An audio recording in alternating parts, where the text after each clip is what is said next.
Good morning. Thanks for joining us on After GMS. A little something we like to put together about 7:45 on Facebook Live. We're kind of casual in this conversation, and we encourage you to kind of not only say hello to us, but let us know your thoughts as we go through the little segment here. So I want to introduce everybody. Christian Morgan and Megan Malaris are working from home. I'm Tracy McCain here in the studio. And Christian, you know, a lot of people have been talking about this forecast and when will we see some relief in the humidity, but it's just not yet. Not yet. We're getting there. There is a light at the end of the tunnel. I know it feels like a long stretch, and it's been hot and humid for quite a while. Today is not going to be any different. You can see we've got some clouds hanging on pretty thick on our weather camera network across the Triad this morning, and it's already warm and it's already muggy. In the mid 70s out the door, 74 in Greensboro, 73 in Winston-Salem, 74 in Asheboro, and 73 in Lexington as well. Dew points are not far behind that, and that's why it feels so sticky outside this morning. It's not going to be a good hair day today or tomorrow, I can tell you that much. And the entire southeast is covered in that very tropical feeling air. But if you look out to the west, there is relief. There is some drier air, and we're hoping that some of that is going to make it into our neck of the woods by Friday. You can see where that line of storms and rain is down in parts of the deep south. That's all associated with that cold front, and the drier air is on the back side of that cold front. We are all dry and quiet on the radar for now, but today it's really going to be kind of a carbon copy of yesterday. We'll have more clouds than sun, but the sun will poke out from time to time. And then of course, we will be watching the afternoon for some downpours and some scattered storms across the area. That warm, humid air still pushing in from the south, but by tomorrow morning, that cold front will be on our doorstep and will cross our area tomorrow. So one more hot and really muggy day today, upper 80s near 90 for the afternoon. And we won't be all that cool tonight, lower 70s and muggy. And the emojis are also all sweating today, like you and I both are. Watching tomorrow again, I think we have a better chance to get some stronger or severe storms tomorrow afternoon with that cold front coming through. But by Friday, the sunshine is back and we are a little less humid for Friday and Saturday. We're all looking forward to that. Let's get to your morning headlines this morning. I-40 in Winston-Salem is open again after another protest shut it down yesterday. It happened and lasted about 45 minutes last night. The group blocked the interstate in both directions between Peters Creek Parkway and Stratford Road. Police say they talked with protesters on the highway and officers were prepared to make arrests if necessary, but the situation ended peacefully. Winston-Salem Mayor Alan Joynes said he understands the point of the protest, but urged people to be careful while demonstrating. Greensboro Police Chief Brian James joined the city workers to pause for 8 minutes and 46 seconds yesterday. That's how long a now fired Minneapolis police officer had his knee on George Floyd's neck before Floyd died. This was part of a unity walk through downtown organized by the city manager's office. The protest came as George Floyd was buried beside his mother in Texas Tuesday, 15 days after his death in Minneapolis. At the funeral, his family vowed to continue to pursue justice in his name, and they called on the country to help them. The Floyd family is working with activists to plan a march for justice in Washington, D.C. later this summer. The protests have spread to the entertainment world. Paramount has canceled the show Cops, which had been on the air for 33 seasons. The show follows cops on the job in various cities. A similar show, Live PD, which currently airs on A&E, has been pulled off the current schedule, but will reportedly return with new episodes at a later date. All right, it is time that we move into our first conversation of the morning, and a lot of people are talking about this one. It has to do with Governor Roy Cooper and his order to force a speedway to close. Last week, Governor Cooper asked the Alamance County Sheriff to enforce the mass gatherings ban at the track. Hundreds of people have been attending, far more than the 25-person limit on outdoor racing events required by the state. Well, Sheriff Terry Johnson did not enforce the ban or cite the track because he said he felt the track is being singled out, and he says he questions the legality of Governor Cooper's order. So now a speedway will have to put together a set of guidelines before it can reopen, and those guidelines must be approved by the Department of Health and Human Services. So, Megan, this is coming at a time when state health leaders are really keeping an eye on cases, and they've experienced a slight spike. Yeah, they have recently. We reported yesterday a second record day in hospitalizations in North Carolina with 774 people in North Carolina hospitals at last check. But that number is probably on the low side because not all hospitals report their data in time for the state's daily updates.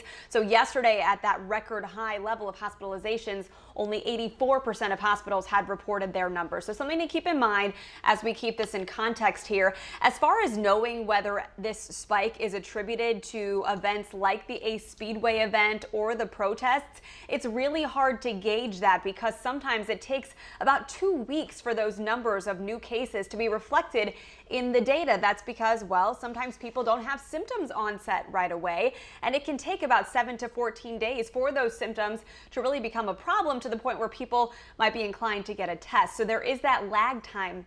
And yes, sometimes it's hard to pinpoint, but we are seeing a spike in cases. However, the number that has stayed consistent is that curve we've talked about so frequently. The number of positive cases per overall total tests has stayed at about 7 to 8% in the past few weeks. So that's a good sign, and that's going to be important as well in looking at when North Carolina can move into phase 3. Tracy. Yeah, thanks for providing that perspective too, because sometimes you hear the number of cases and you don't really kind of consider the number of tests that are being complete. So kind of putting it all together helps people make decisions for themselves. So deciding about whether to go outside for events or not is a personal decision. Christian, are you ready for outdoor events?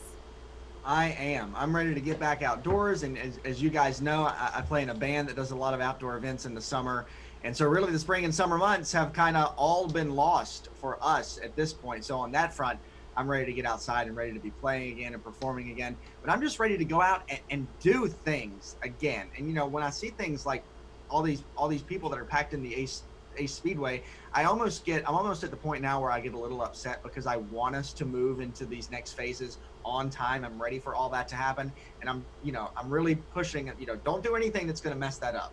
That's kind of where I'm at though. Well, there are a lot of opinions happening right now on our Facebook live stream, so I want to get to a few of them because they're really all over the gamut. Sandy Faust was really early to weigh in. She said she's not happy at all. She said, let's be consistent with all tracks. John Carlos Ruiz says, well, I think all sports like race car have to be canceled like Formula One. Crystal Lynn says, I'm glad it got closed. I put it on my page and have been attacked because I support the decision, she said. And then two people, Debbie and April, both said that Governor Cooper needs to go. And that's actually what I'm hearing a lot of on our Facebook live stream right now, that Governor Cooper is playing politics. Jerry Lowe said this is more about a racetrack. It's about reopening a legitimate business. And then we also have Jason who said Ace Speedway is being picked on for whatever reason, but yet other speedways like Friendship haven't been said anything to. So this is a very important conversation that we're having right here. Glenn McKinney also said, I disagree with the closing. We closed the country for months. People are aware of the risks. Life needs to go on.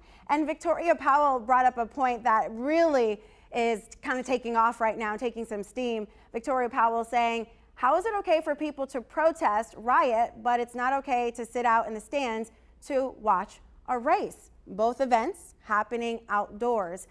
So there is definitely, some people are calling it a double standard on our Facebook live stream. Other people have written in and saying, they are vastly different. But the governor has weighed in, Megan, saying that he was going to get tested because he also could have put himself at risk.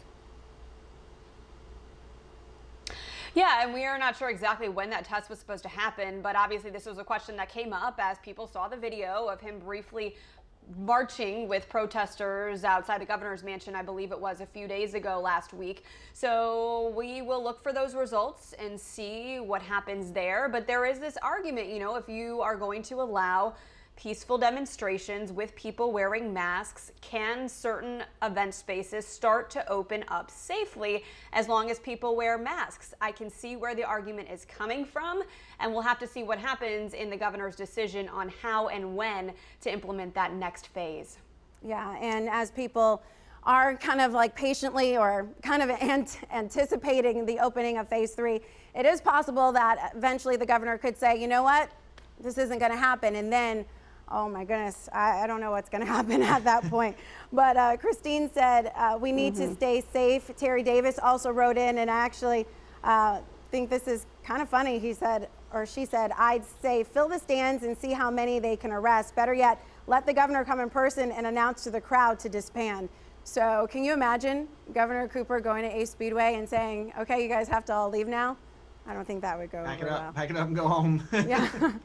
I don't You know know what I think people are worried Yeah. I think a lot of what people are worried about now is that we've come so far to move into these, you know, into these graduated phases that we're in. And I think there's a lot of worry there and concern of, you know, we've made it this far. The last thing that we want to do, and especially small business owners and that, you know, across the board, the last thing that we want to do is have to go back in cases and kind of go back another phase. So I think a lot of people are really, really worried about that. And that's the last thing that anybody wants to do.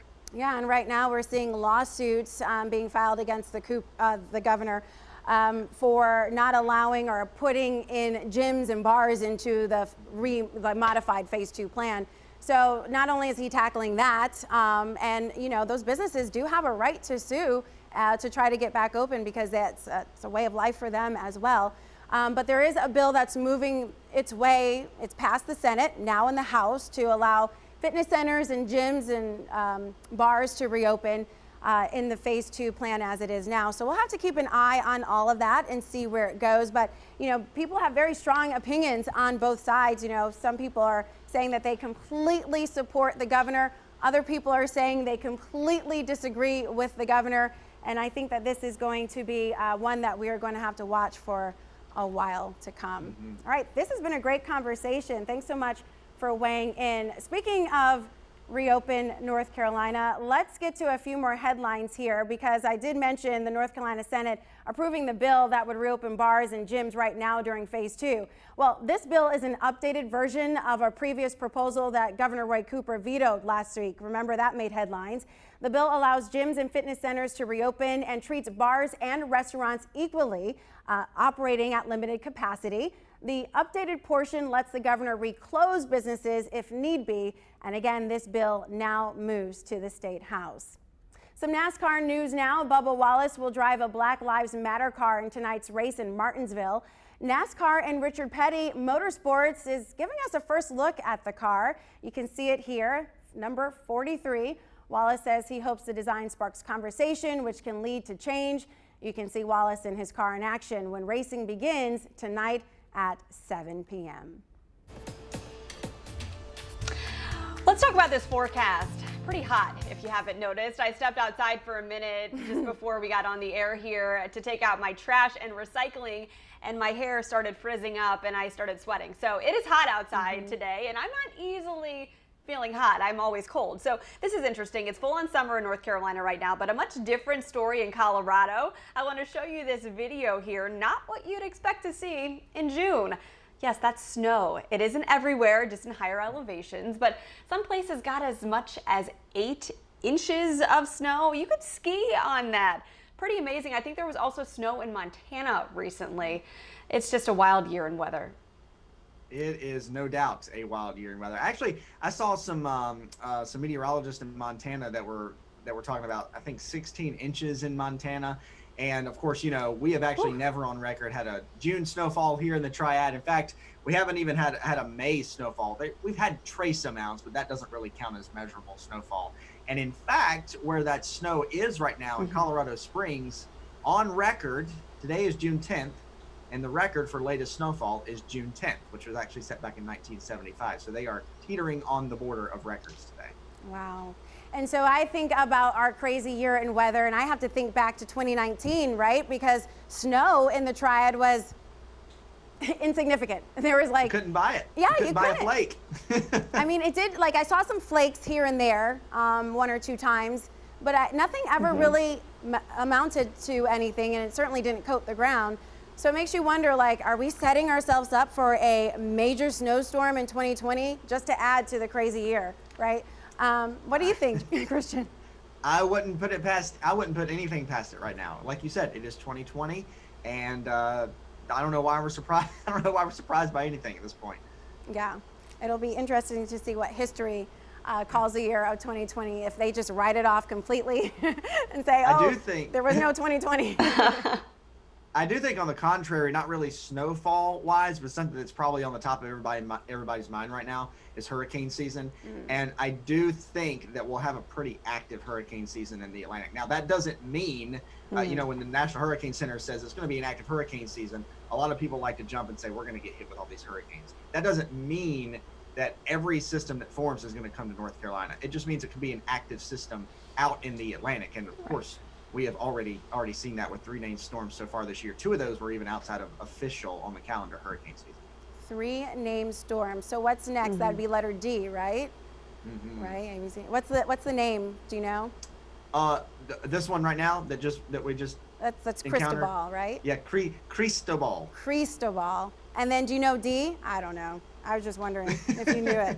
I have no idea. But Megan, you know, every time we talk about hurricane season, I think about you, because I remember like the last few hurricanes, you know, you being out there and really just kind of taking the brunt of things as these storms came in, and then seeing all the flooding damage that came from it. Even inland wasn't safe. Oh yeah, that was really eye-opening. I covered Hurricane Matthew, I believe the year was 2016, and after we got done with our coverage on Oak Island, we drove inland.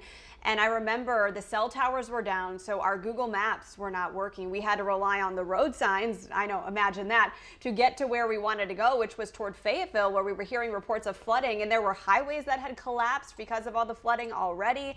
And again, we didn't have a way of navigating this, so we kind of just winged it, and then saw a FEMA truck and kind of embedded with them and got to see firsthand as they were rescuing people from their front doors in Fayetteville. This was inland. A lot of people didn't have flood insurance because, well, they didn't think they needed it. So that was a reminder to me that flooding can be, I think it is, the most damaging part of severe weather on a given year, and flood insurance is not covered by your general homeowner's insurance policy, and you need to get it at least 30 days before it goes into effect. So you can't wait for a hurricane to hit your area and decide, oh, I want to get this, I need my property covered. That's something to be thinking about now. Yeah, absolutely. And so our producer was able to look up the next named system that would come through. It'd be Dolly. So, that's right. I didn't have the list in front of me. There's actually a little something out in the Atlantic that's spinning right now. It's not likely to form into anything, but if it does, that would become Dolly. That would be our 4th name so far this year. Well, if it happens, I hope all of Dolly Parton's music goes back on the charts. Just in honor of her great talent. Why not? All right, so no Dolly just yet. Tell us what we can expect for today, Christian. No tropical storm right now, but we have tropical feeling air. I mean, it is sticky and muggy outside. Temperatures today soaring into the upper 80s, near 90 in some spots. So it's not a real pleasant day of weather. Of course, watching the afternoon. First, some pop-up downpours and storms, much like we had yesterday. A couple of those could get strong. The more concern I have is for tomorrow as that cold front comes through. Some of those storms could be strong or severe. But after that, we're all looking ahead to Friday when the nice weather returns, and we also get a little bit of a break from the humidity. I mean, any break at all right now is going to be very much welcome. And then our temperatures are actually not bad. We stay in the lower 80s Saturday, Sunday, and even close to 80 on Monday and heading through the middle of next week. Yeah, we had a brief shower roll through our area yesterday, but I thought it was going to cool things down. No, I mean, literally steam was coming off of the pavement. And I was like, it's just so thick. The air is so thick. Yeah, and it's hard to breathe for those sensitive groups. Yeah. Yes. All right, guys, thanks so much for joining us for our After GMS conversations. They're still going on right now on our live stream, but we've got to go. So we'll see you back here tomorrow on Facebook Live. And thanks so much for hanging with us today. Take care, everybody. Stay safe.